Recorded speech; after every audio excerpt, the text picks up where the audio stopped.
Hey everyone, I'm Lindsey, owner of Black Sapphire Design. Formerly a costume company, I am here now teaching you how to make your own dance costumes and accessories for your hardest working dancers. In the next few videos, I'll be showing you how to make one of our best-selling leotards from our website from the past few years, and we'll be making it in this gorgeous floral mesh. In today's video, we'll be covering all the final steps for the leotard, finishing the edges with the binder, sewing on the clasp to the back neck, putting in a tag, and any other finishing steps we might need to finish up the leotard.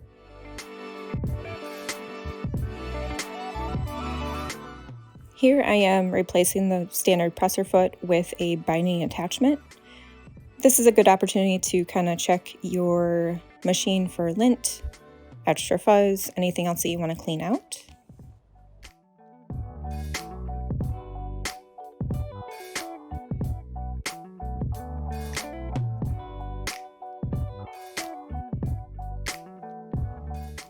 Check your make and model of sewing machine to see if there is a presser foot attachment for a binding attachment that is compatible. You might find one for a cover stitch machine or your standard sewing machine that has a zigzag, and that would help you with the finishing edges on a leotard.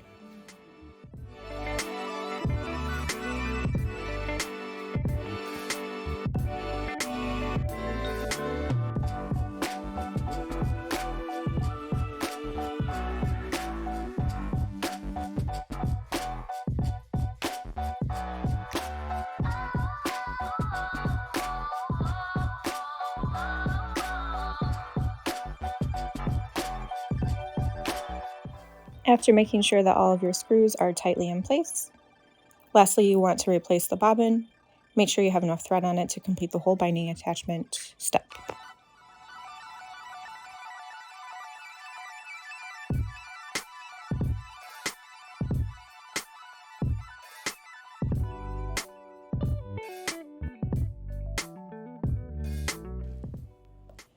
Snip off the ends of your binding into a point. It'll be easier to thread through the machine this way. Take out any slack, thread it through. I use a pin here to help me guide the fabric. Make sure you pull straight through and that the binding is not folding in any places that it shouldn't be. And then once that's secure, then pull that to the back of the presser foot.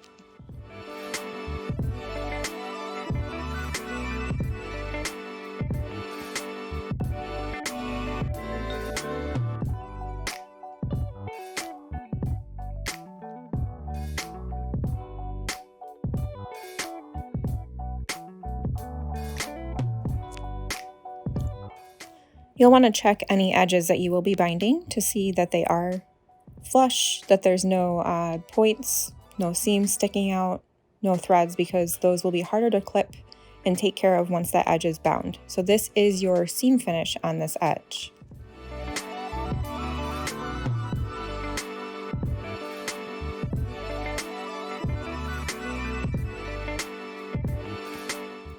And just remember that you cannot reverse when you are binding. It's a forward motion only. So if there's a place that you mess up on, you may just have to run it through and finish the edge. You might have to take off a little bit of the binding. You may have to go back and touch up the seam or the stitching, but keep in mind that you cannot reverse.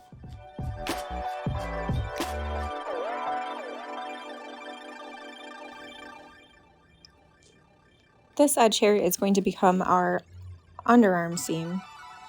So we want to make sure that we're pinning the edges together carefully. We want them to line up. We want to cut the excess binding off before sewing that next seam as well. So you see, it's very important to line this up carefully here. You can also baste this at this step if it's easier for you.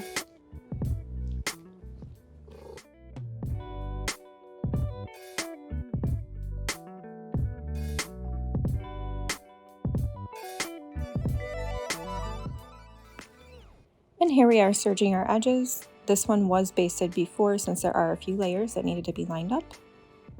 This is the brief seam that lines up with the torso.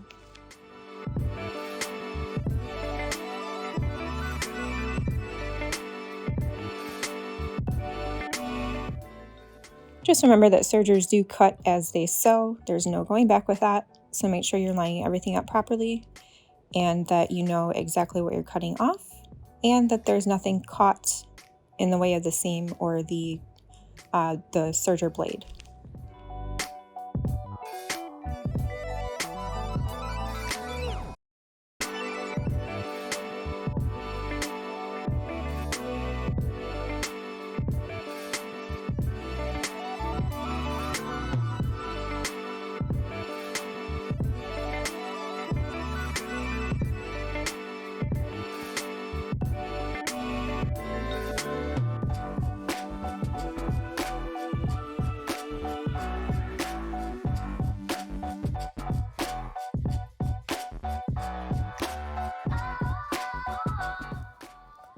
I am threading a new piece of binding here because the piece that I had left over would not complete the full back of this design.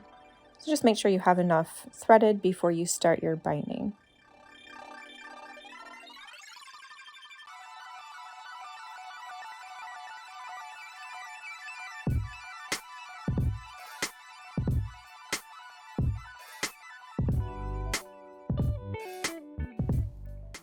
So in this design, we are giving the binding a little bit of stretch to create an elastic type of feel on the edge finish of the open back.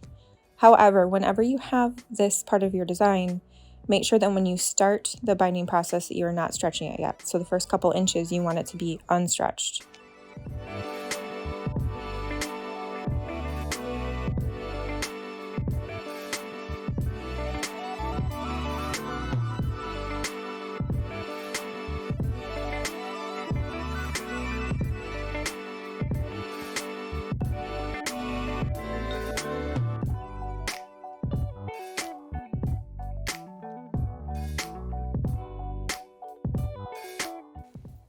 You'll see here I'm having a bit of trouble threading this fabric through the binding attachment. It's because of a seam and it's a bit bulkier.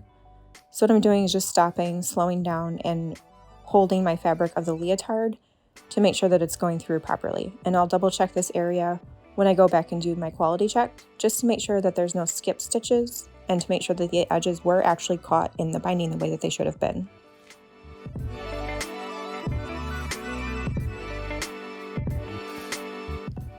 Next is finishing the neck opening. So we want to cut the binding edges off, measure, make sure that the opening is going to be big enough for the size dancer or the size leotard that we're making. And then when you do start the binding, you want to leave 2 to 3 inches of a tail at the end. That's where our clasp is going to go.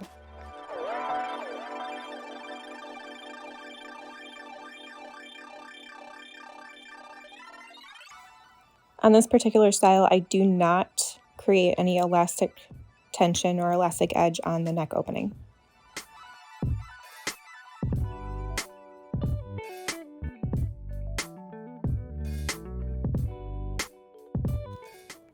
This technique definitely does take practice.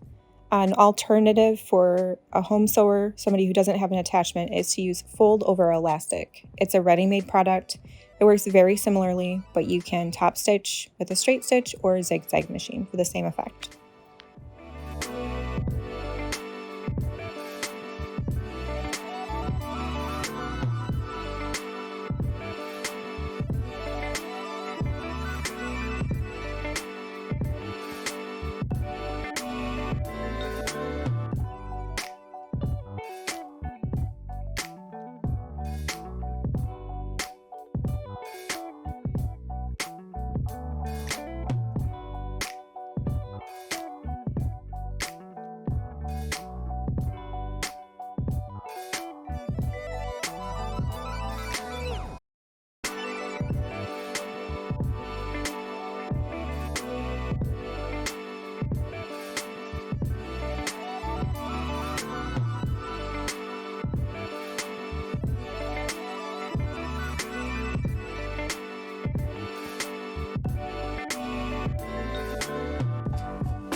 And depending on the type of machine you have, this is how to place the bobbin in the casing correctly for this type of machine. You can always pause and go over that slower.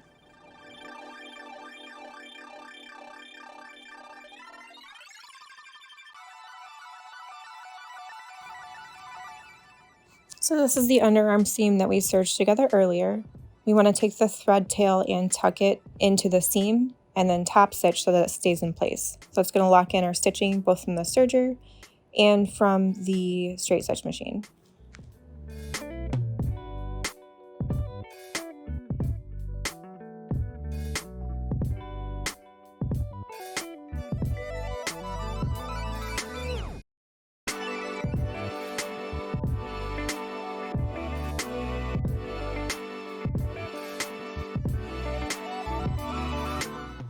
And repeat this on the other side. And you can either top stitch parallel to that underarm seam or perpendicular, just whatever makes sense for that area. You can also always go back and lock in those stitches with a straight stitch machine by stitching in the ditch, but just make sure that you do have a secure finish.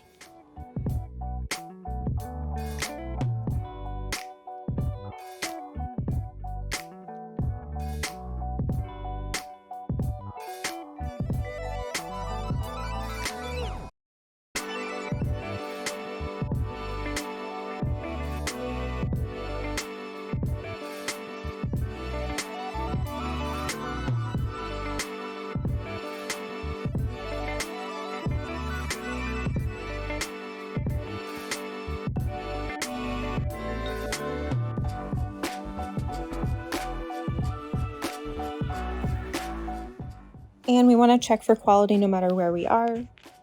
So here I noticed some skip stitching when I was using the binding attachment. I'm just going to go back and stitch in the ditch or blend in my stitches with the existing ones rather than take anything out because it'll make it stronger in the long run. And here's where we're putting on our clasp. You do want to check for any stress points. That would be at the binding edge where my left finger is. If that needs reinforcement, then now is the time to stitch again. Place your clasps on each end. Fold over. Sew the binding to itself. And I always like to go back and forth a couple times, lock in my stitches, and then move over a 1/4 inch and repeat. And that should be enough to secure that in place.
So if your designs are for sale, good for you.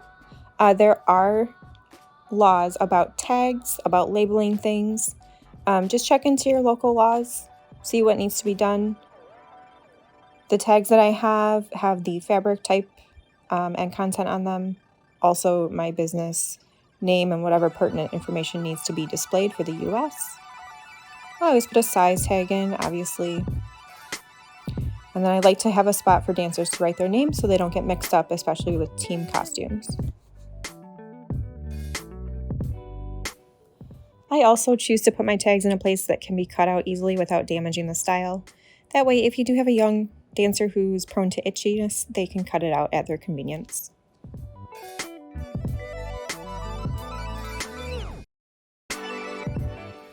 And now our final step for stitching here is the leg openings. If you need to baste this edge first, it will help you. However, I've done this many times, so I fold it over, keep the correct tension, making sure that the edge of the fabric is at the very edge of the elastic, and that way you don't get that puckering that you see with a lot of styles.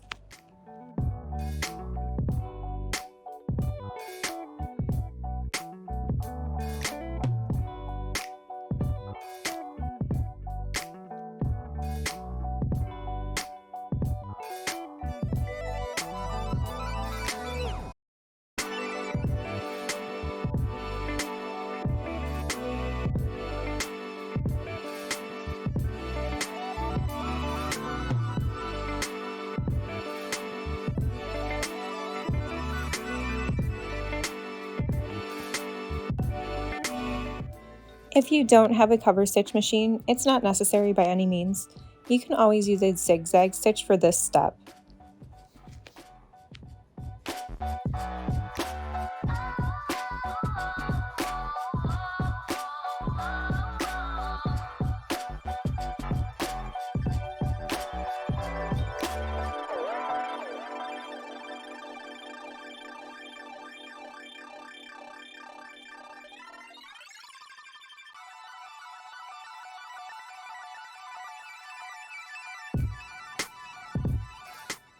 And there you have it. Final video in our series on how to make our open back mesh leotard.